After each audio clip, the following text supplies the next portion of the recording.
The first time I heard the number 53, it was coming out of my own mouth. I was asleep. My wife recorded it on her phone. She thought I was having a nightmare. But when she played it back the next morning, what I heard wasn't a scream, it was a whisper. Slow, deliberate counting. 49, 50, 51, 52. A pause, then 53. And then I said a name, not my wife's name. Not anyone's name I recognized. A child's name. Lily. I deleted the recording. I told my wife it was stress. I told myself it was nothing. But that night, I woke up at 3:53 a.m. with dirt under my fingernails. I hadn't been outside. I hadn't touched soil. But the dirt was there, black and damp, packed into the crescents of my nails like I'd been digging. My name is Tom. I'm a carpenter. I build things with my hands, solid things. Things that stay where you put them. I don't believe in ghosts or omens or numbers that follow you. But the week I turned 53, the number started appearing everywhere. The gas pump stopped at $53. The scale at the doctor's office read 153. The clock on my microwave flashed 53 impossible. I know, but it happened. I unplugged the microwave. When I plugged it back in, the display was normal. But at 3:53 a.m., it turned on by itself. The turntable spun. The light inside glowed. And from the speaker that usually beeps when the timer ends, I heard a child's voice. 53 steps, she said. From the old well to the big oak. I only made it to 52. I fell. I've been falling for 53 years. Please, help me stop. I threw the microwave in the dumpster behind the apartment. I bought a new one. The new one did the same thing on the same night. I returned it. I bought a toaster instead. The toaster started counting. I stopped eating toast. My wife left. She said I was losing my mind. Maybe she was right. But the counting was real. I could feel it in my teeth, in my bones, in the spaces between my heartbeats. I started researching. Old wells, missing children, the number 53. I spent hours in the public library scrolling through microfiche until I found it. A small article from 1971. Local girl disappears near abandoned farm. The girl's name was Lily. She was 6 years old. She was counting the steps from her house to the well when she vanished. The well was 53 steps from her front door. The article had a photograph. A little girl in a white dress, standing in a field of wildflowers. Her hair was in pigtails. Her eyes were dark, almost black. The same eyes I saw in my dreams. The same eyes I saw in the reflection of my toaster. I drove to the farm. It was 3 hours north, in a town that wasn't on most maps. The house was gone, just a foundation, overgrown with weeds. But the well was still there. A circle of stones, covered by a wooden lid that had rotted through. The oak tree was still there too, massive and ancient, its branches spreading like arms. I stood at the edge of the well. The air was cold, the grass was wet with dew. I counted my steps from the well to the oak, 53. Exactly, then I counted back. 53. Exactly. I lifted the wooden lid, it crumbled in my hands. Below was darkness, not the darkness of a shallow well. The darkness of a hole that went down forever. I could hear water dripping and counting. A child's voice, faint but clear, coming from somewhere below. 49, 50, 51, 52. A pause. Then 53. He's here. I should have run. I should have driven home and burned the toaster and forgotten I'd ever heard the number. But I'm a carpenter. I fix things. And there was a little girl at the bottom of a well who had been falling for 53 years.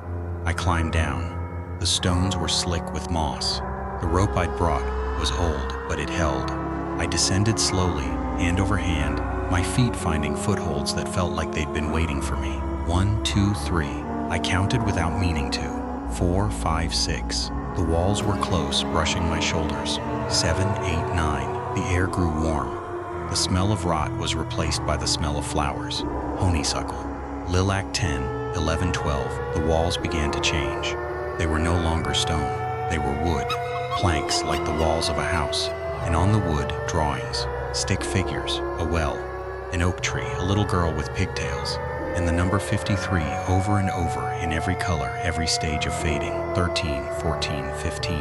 The rope ended. I dropped onto a dirt floor. The well opened into a room, a small room, circular, with walls made of earth and roots.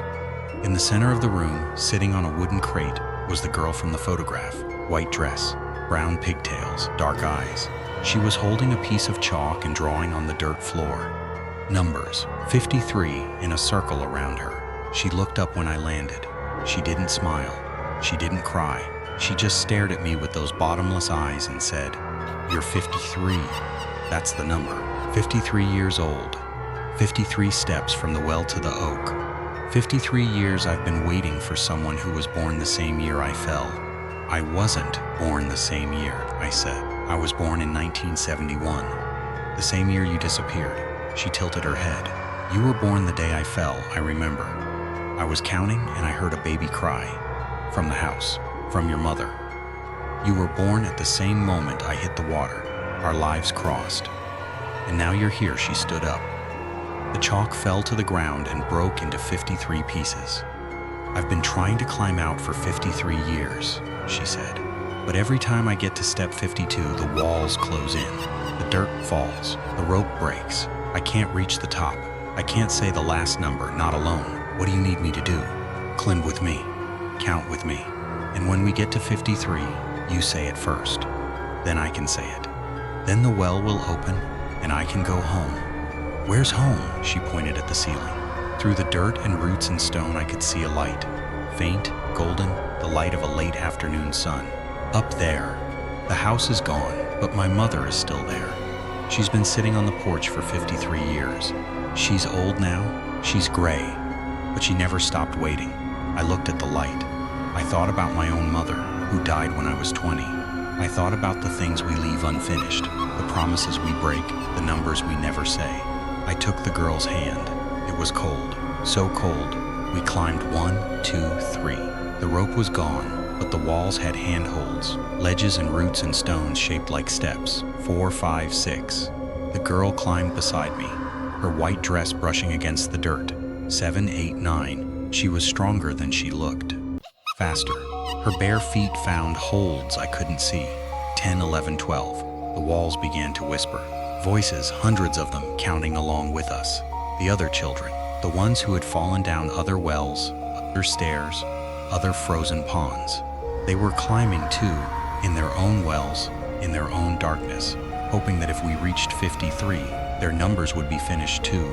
13, 14, 15. The girl started to change. She grew heavier. Her hand grew larger.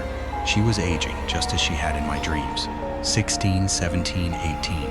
She was a teenager now, her white dress stretching into a gown. 19, 20, 21. She was a young woman, her pigtails falling loose into long brown hair. 22, 23, 24. She was my age. 53. Her face was lined, her eyes were tired, but her grip was firm. 25, 26, 27. She was older than me now. Gray hair, wrinkles. Her breath was a whisper. 28, 29, 30. We climbed faster. The light grew brighter. I could see the rim of the well, the blue sky, the branches of the oak tree. 31, 32, 33. The girl was ancient, fragile. Her hand was a bird's bone in mine. 34, 35, 36. She started to cry, not loud, just silent tears that left tracks on her weathered cheeks. "I'm so tired," she whispered. "I've been falling for so long." 37, 38, 39. I pulled her up. I lifted her. I carried her the way you'd carry a child or a grandmother or a dream you couldn't let go of. 40, 41, 42. The rim was close. I could see grass. I could see the oak tree. I could see a woman, old and gray, sitting on a porch that wasn't there. 43, 44, 45. The woman stood up. She reached out her arms. "Lily," she called. "Lily, come home." 46, 47, 48. The girl in my arms was light again. She was a child again. Her white dress was bright. Her pigtails were neat. Her eyes were full of tears, but she was smiling. 49, 50, 51. I reached the rim. I lifted her over the edge. She stood on the grass, blinking in the sunlight. The old woman ran to her. They embraced, they cried, they laughed. 52. The girl turned to look at me. "Say it," she said. "Say the last number. Then I can stay." I opened my mouth. The number was there, on my tongue, in my throat, rising like a flood. 53, I said. The well collapsed, not loudly, just a soft rumble. a settling of dirt, a closing of stone. The girl and the old woman faded, not like ghosts, but like people walking into a bright light. The oak tree rustled. The grass was still.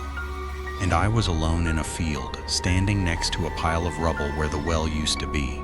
I drove home. The toaster was silent. The microwave was dark. My wife didn't come back, but she sent a text.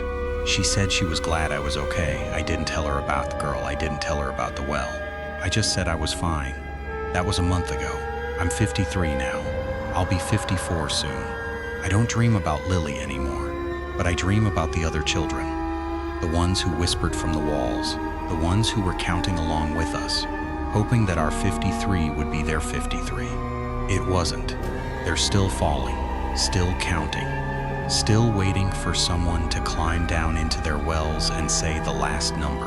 Last night, I found a key in my pocket. Brass, old, with a number stamped into the head, 54. I don't know where it came from. I don't know what door it opens. But I know that next year on my 54th birthday, I'm going to find out. Because the counting never stops, it just changes numbers. And somewhere in a basement or a well or a frozen pond, another child is waiting. Another door is opening. Another number is rising in my throat like a prayer. I'm 53 years old. I have maybe 30 good years left. And I'm going to spend every one of them climbing down. Not because I'm brave, because I'm a carpenter. I fix things, and there are so many broken things in the dark. Tonight, I'm going to put the new key on my nightstand. I'm going to sleep with the lights on, and at 3:53 a.m., I'm going to listen for a child's voice, for a whispered number, for the sound of a well opening in the dirt. 1, 2, 3. I'm ready.